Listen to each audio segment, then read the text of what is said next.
Bem-vindos de volta, pessoal. Vamos dar continuidade aí à nossa aula de lagoas costeiras, da disciplina de morfodinâmica. Vamos entrar na parte 2. Na parte 1, a gente viu como que se dava a formação das lagoas costeiras. Demos ali um foquinho na formação da Lagoa dos Patos, tá? E falamos um pouquinho dos agentes morfodinâmicos, da importância da maré, importância das ondas. E falamos também um pouquinho sobre os sedimentos, né, que preenchem as lagoas. Nessa aula de hoje a gente continua falando aqui dos agentes morfodinâmicos, tá? Então, o papel da maré nas lagoas. A maré, como a gente já falou, ela tem uma influência bem importante para a lagoa, tá?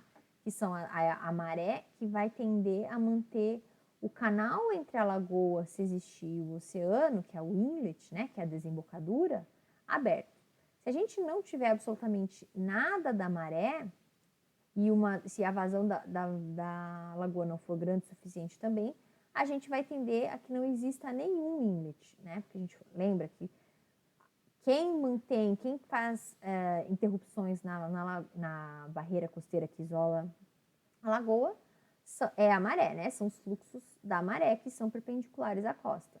Se esses fluxos não têm importância, os fluxos gerados pela ondulação incidente, que são paralelos à costa, que vão ser importantes e vão tender a manter essa barreira fechada, né?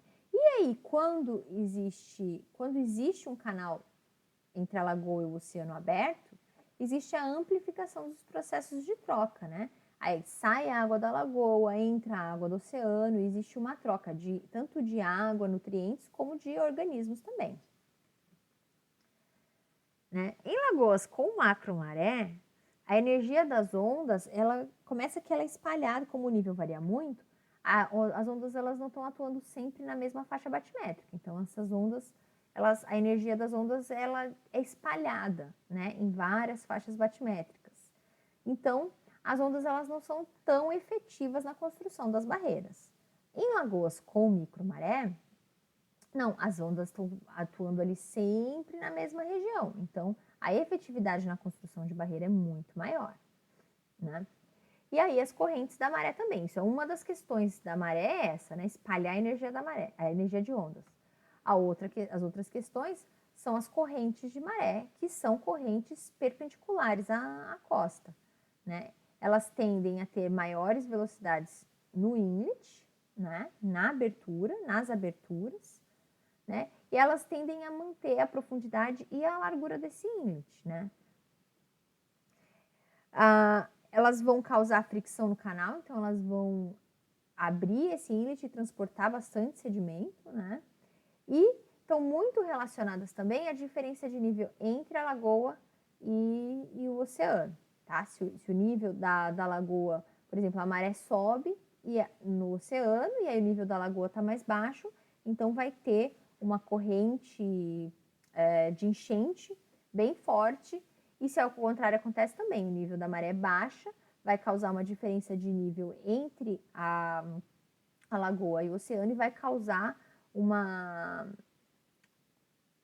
corrente de maré, uma corrente de vazante, na verdade, muito mais forte do que só aquela energia da corrente de maré por si só, né? Essa variação do nível entre costa e lagoa vai fazer com que as correntes ali no inlet sejam muito mais intensas por conta da variação do nível do mar e normalmente a lagoa ela tende a variar menos, né?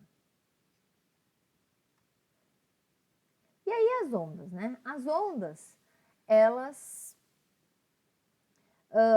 vai depender muito, o papel das ondas, tá? Vai depender do tamanho da lagoa, além da barreira, né? A gente falando que as ondas elas atuam além das barreiras costeiras, tá? E esse papel, essa atuação, ela vai depender das dimensões da lagoa e da orientação dessa lagoa com relação aos ventos predominantes. Vocês já vão entender, tá? Então, as ondas elas vão afetar 3 elementos do sistema lagunar. A barreira, né?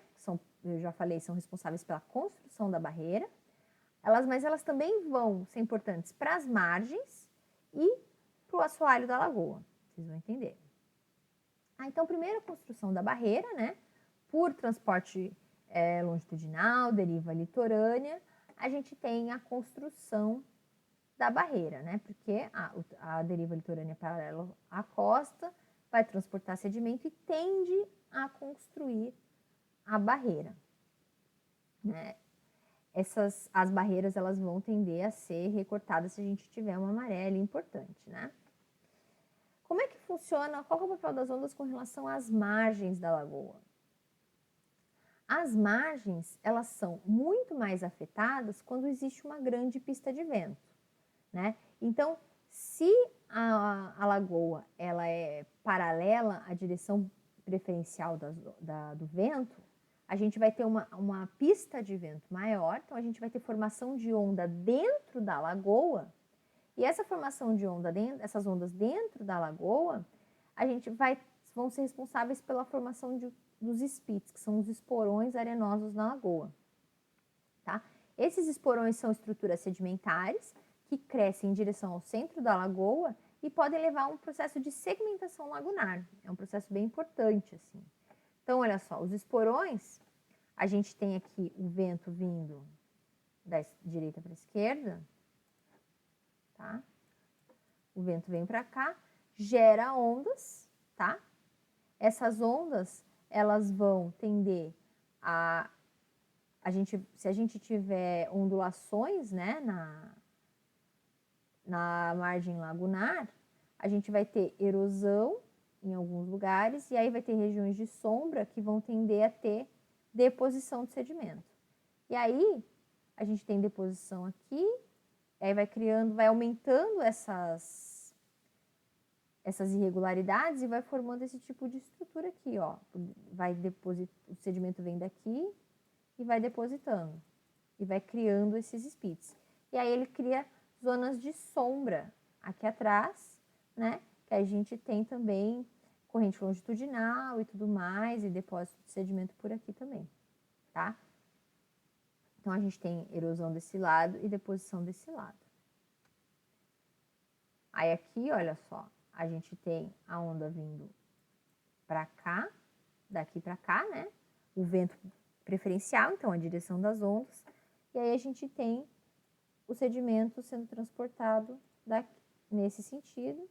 E aí quando ele chega aqui, a gente tem uma zona de sombra, a gente tem deposição do lado de cá. Então vai indo para cá e deposição do lado de cá.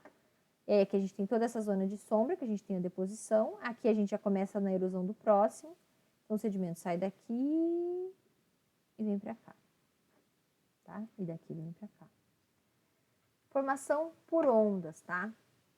Aqui, ó, a gente tem um outro exemplo. Olha só, a direção, o eixo principal da lagoa, ele está alinhado aqui, ó, com o eixo principal do vento, tá? Então, vão se formando, porque aí a pista de vento é grande o suficiente, e aí a gente tem a formação desses esporões arenosos, tá? Esses spits. E esses spits, eles vão crescendo em direção ao centro da lagoa, como vocês estão vendo, né? E aí, muitas vezes, eles crescem simétricos nas duas margens, ó, que nem esses aqui. E aí, em algum momento da história evolutiva dessa lagoa, eles se conectam, se encontram, e essa lagoa acaba se segmentando, tá? E aí a tendência disso aqui é ir colmatando e assoreando, até isso ficar tão raso que vai virar um banhado e não vai mais ser uma lagoa aí no futuro, certo?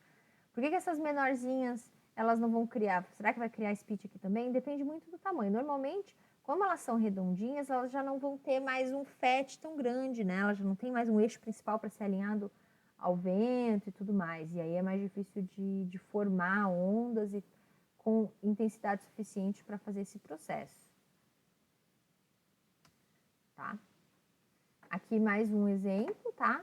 A lagoa com os spits. Aqui uma outra lagoa. Dá para ver todos os spits. Aqui são os exemplos antigos do Lauro. Eu tenho umas mais novas. Aqui é a Lagoa dos Patos, ó.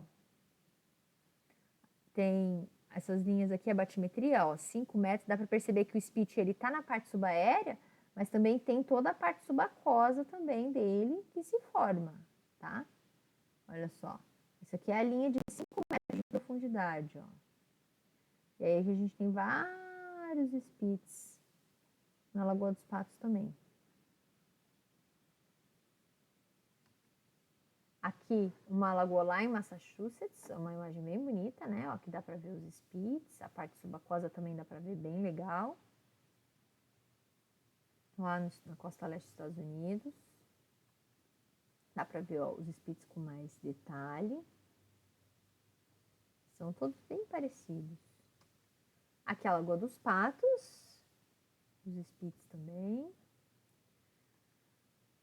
Aqui a gente tem o Rosário de Lagoas, no litoral norte, que aí a gente tem, ó, uma lagoa bem pequenininha aqui em cima, que chama Lagoa da Cerquinha, a Lagoa do Rincão das Éguas, a Lagoa do Cipó e a Lagoa da Porteira. Era uma lagoa só que foi segmentada aí pela formação dos spits.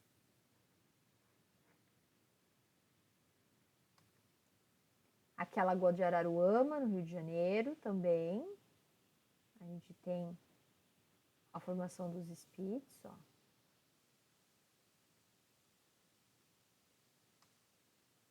Uma lagoa lá no leste da África, a Lagoa Kosi, também segmentada pelos spits.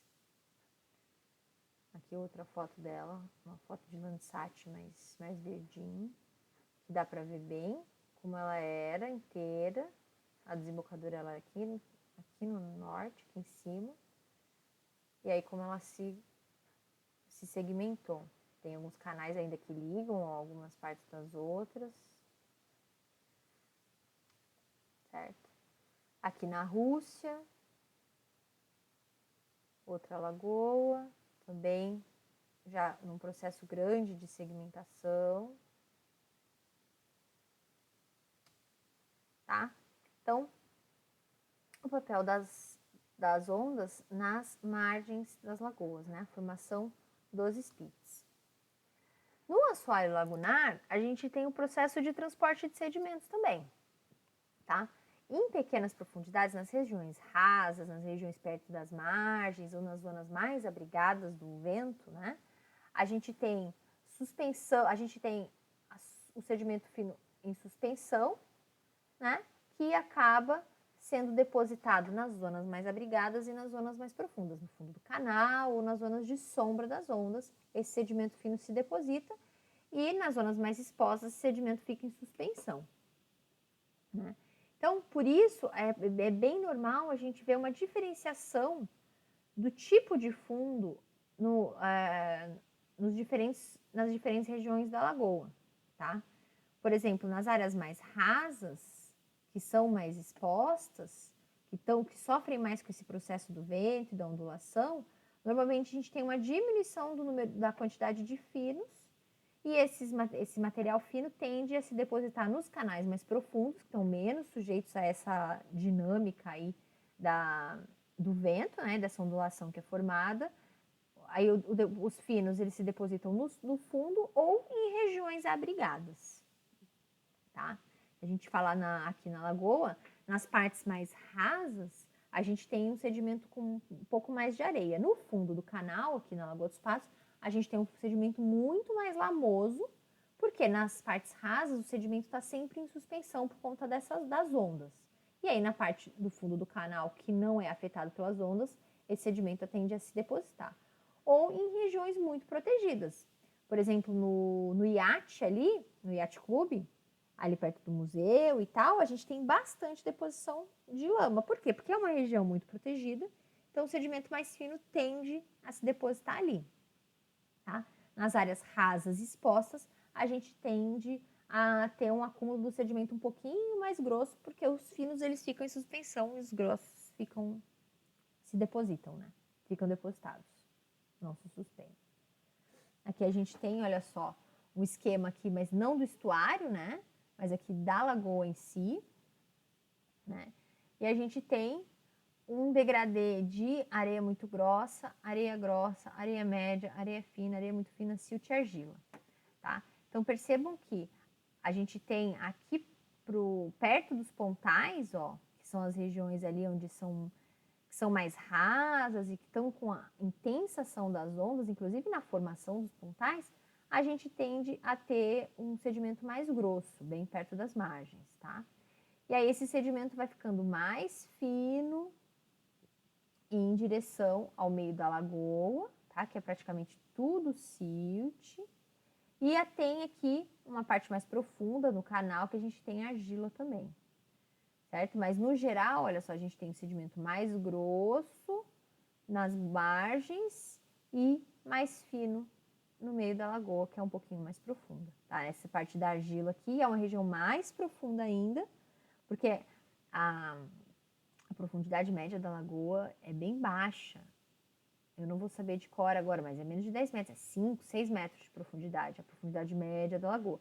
Mas tem o canal, que é um pouco mais profundo, tá? E aí, sedimento mais fino se deposita no canal. O papel do vento, né? O vento, ele é um agente de transporte, né? Então, a gente tem formação de dunas nas barreiras que isolam as lagoas, né? Essas dunas, elas podem ser de 30 a 100 metros, né? E os sedimentos das praias, que são formados por esse sedimento de praias que é transportado para o continente, né? O vento, ele também é responsável por variações do nível d'água, né? E também pela formação de ondas e também pela formação, por consequência, né, a formação de correntes de deriva que transportam o sedimento. Então, o vento, ele é bastante importante, mesmo porque aquelas ondas que formam os spits, elas se formam quando a orientação da lagoa, ela é alinhada com a orientação do vento mais constante, mais intenso, né? Então, o vento é bem importante para as lagoas também, tá? Então, aqui a gente tem, no nosso caso, a gente tem os spits, por quê? Porque os ventos principais, a gente tem o principal vento é o vento de nordeste. Então, a gente tem esse alinhamento aqui com esse vento de nordeste, que faz com que a gente tenha a formação dos spits e tudo mais. Aí a gente tem também formação de dunas associada ao vento aqui na barreira costeira, a gente tem bastante duna, né? Principalmente no litoral médio, a gente tem campos de dunas transversais bem longos, bem compridos, né? E a gente tem também o transporte desse sedimento em direção ao continente, muitas vezes, que pode trazer sedimento aqui da praia em direção à lagoa. Certo? Aí a gente pode ter a maré de vento, né? A variação do nível dentro da lagoa por conta do vento. Não é maré meteorológica, porque a gente não está falando de costa, tá? A gente falando do nível dentro da lagoa. Como assim? A maré de vento, o vento, ele pode empilhar o nível da água dentro da lagoa e gerar uma circulação específica, tá? Vou colocar aqui, ó. Por exemplo, como é que funciona quando a gente tem... Isso tem um artigo do Osmar que fala bastante sobre isso, tá? Quando tem vento nordeste soprando aqui na costa do Rio Grande do Sul, o que acontece? Esse vento nordeste, percebam que a nossa lagoa, ela é uma laguna, ela tem uma desembocadura, mas é uma desembocadura estrangulada, é uma saída bem estreitinha com relação à área da lagoa, né? Então, quando o vento nordeste está sofrendo forte, muito constante, o que acontece? Essa água, ela é empurrada em direção aqui à parte sul da lagoa e é empilhada aqui na parte sul. Então, a gente tem uma diminuição do nível no norte, aqui perto de Porto Alegre, um aumento do nível aqui na parte sul da lagoa, tá? E lembrando lá da maré meteorológica, o vento nordeste também faz com que a maré meteorológica seja negativa. Então, a gente tem uma diminuição do nível da água no oceano. Então, o que acontece? Eu tenho um nível pequeno aqui, eu tenho um nível grande aqui no sul da lagoa, nível alto, e eu tenho um nível baixo na costa. Então, eu vou forçar uma saída de água aqui bastante intensa. Eu tenho vazões muito intensas, tá? É a relação de maré de vento. A gente tem variações de nível por conta do vento. Quando eu tenho o vento sul, é o oposto que acontece. Quando eu tenho vento sul, o que acontece? O vento sul, ele empilha água na costa, né? Vocês já sabem muito bem disso, nós falamos sobre isso lá no início da disciplina. O vento sul, ele empilha água na costa, então a gente tem um nível mais alto na costa. E aí esse vento sul aqui, o que ele vai fazer? Ele vai transportar a água do sul para o norte, então ele vai diminuir o nível aqui no sul da lagoa e aumentar o nível lá no norte da lagoa. E aí o que a gente vai ter? A gente tem um gradiente aqui fora da costa, nível alto. Aqui no sul da lagoa, nível baixo. Então a gente vai ter correntes de enchente muito intensas por conta dessa maré de vento. Tá? Essa questão da maré de vento associada ao fluxo da lagoa, que como ela tem vários rios que desembocam nela, tem o Guaíba, tem o Caí, tem o Tauari, tem o Camaquã, tem um monte de rio. Então, chega muita água do continente, ela drena metade do Rio Grande do Sul praticamente, tá? A Lagoa dos Patos. Então, a gente tem um fluxo de água doce aqui bem intenso. Associado a essa questão aqui da maré de vento, que faz com que os fluxos nas desembocaduras também sejam bastante intensos, é isso que mantém a nossa desembocadura aberta, porque a gente não tem maré o suficiente, maré astronômica, para manter essa desembocadura aberta. Mas como tem esse fluxo aqui bem intenso, por conta da maré de vento e por conta do fluxo de água doce, a gente tem o nosso ímbeto, a nossa desembocadura aberta, naturalmente, né? Pensando, ignorando a existência dos moles, tá? Por isso que essa desembocadura se mantinha aberta, tá? Mesmo com que a gente tem uma forçante de ondulação aqui, de onda formando barreira, que é muito, muito, muito intensa, né? Certo, pessoal? E aí a gente tem também as variações latitudinais. Como é que funciona as questões da posição, a latitude que se encontra cada lagoa? Variações latitudinais, elas geram variações, são responsáveis pelas variações climáticas, né? Então, dependendo da latitude onde a lagoa estiver, a gente vai ter um tipo de sedimento da bacia de drenagem diferente, uma quantidade de intemperismo diferente. Vocês lembram que o intemperismo precisa de calor e água, né? Então, em lugares frios e secos, a gente tem menos intemperismo. As diferenças nas taxas de suprimento de sedimentos, porque vai variar o vento, vai variar a quantidade de rio, quantidade de sedimento que chega com os rios, né? A intensidade dos processos sedimentares também vão variar com as variações latitudinais. Além das taxas de precipitação, evaporação, as diferenças no clima de ondas. A variação latitudinal, ela mexe com todas as questões atmosféricas e aí também com as questões dinâmicas, né, com o clima de ondas que está associado. Então, dependendo da localização da lagoa, as condições vão ser completamente diferentes, né? Então, a gente tem aqui, só para vocês lembrarem, né, a gente tem um gráfico que fala de radiação solar do 60 norte ao 60 sul. Então, a gente tem uma diminuição aí de radiação solar em direção aos polos, os máximos perto dos 30 graus sul e dos um pouco menos ali 20, 15 graus norte. A gente tem uma diminuiçãozinha no Equador por conta da ITCZ, né? Aí a relação entre precipitação e evaporação também. Então a gente tem uma curva de precipitação que varia ao longo das latitudes e as taxas de evaporação também variam ao longo da latitude, né? E tudo isso se relaciona muito com as taxas de erosão no continente, né?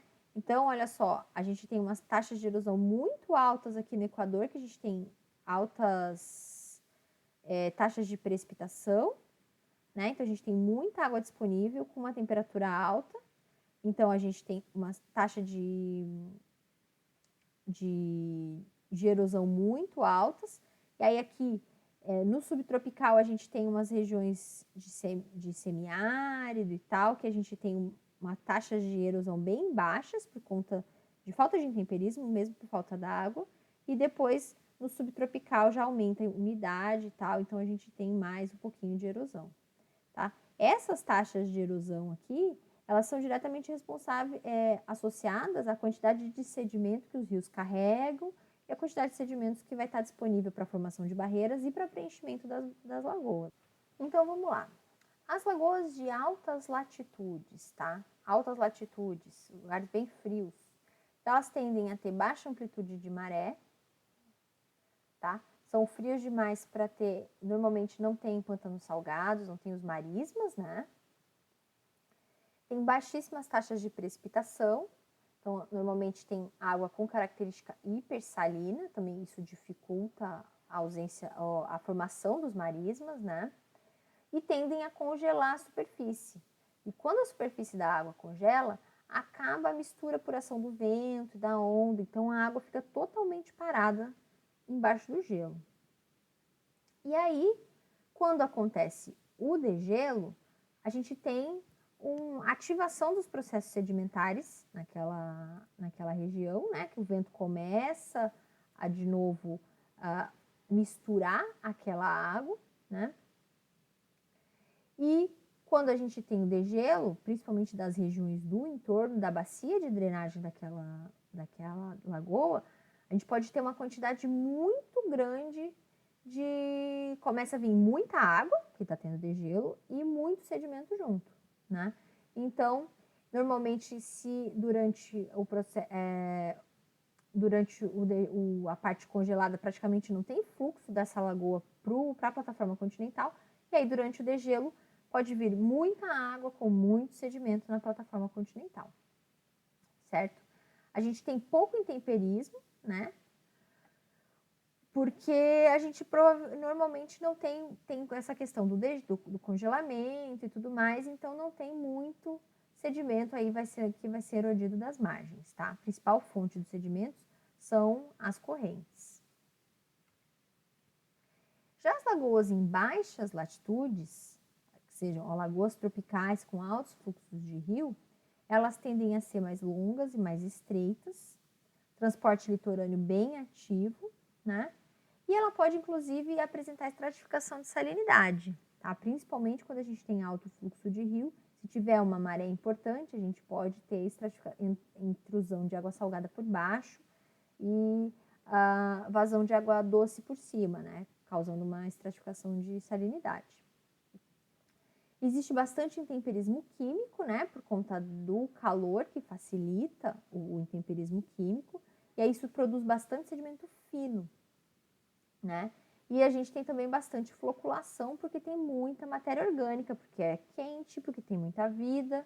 E os gradientes abruptos de salinidade fazem com que, quando a gente tem uma variação muito brusca de salinidade, a tendência, principalmente da água doce para água salgada, a tendência de um monte daquele material muito fino que estava em suspensão na água doce, flocular, tá? Se ele se aglutina e gera quando ele encontra essa água mais salgada.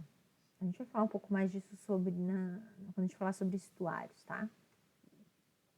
Então, aqui, ó, mais algumas lagoas. Aqui é o Lago Gippsland, na Austrália, que é uma lagoa costeira, tá?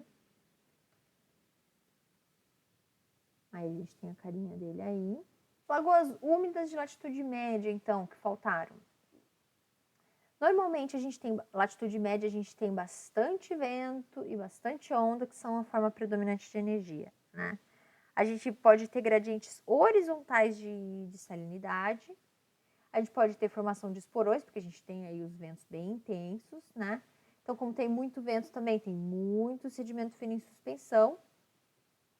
Isso significa que a gente vai ter questões com dragagens, porque normalmente a gente pode ter portos, né, dentro das lagoas. Então, a gente tem questões com dragagens e sítios de deposição, porque tem muito fino em suspensão. Isso quer dizer que a gente tem muita deposição de finos nos canais. Então, esses canais tendem a se assorear, necessitando de dragagens para possibilitar a navegação, né? E quando a gente tira sedimento fino de algum lugar, é sempre um problema saber aonde que a gente vai jogar,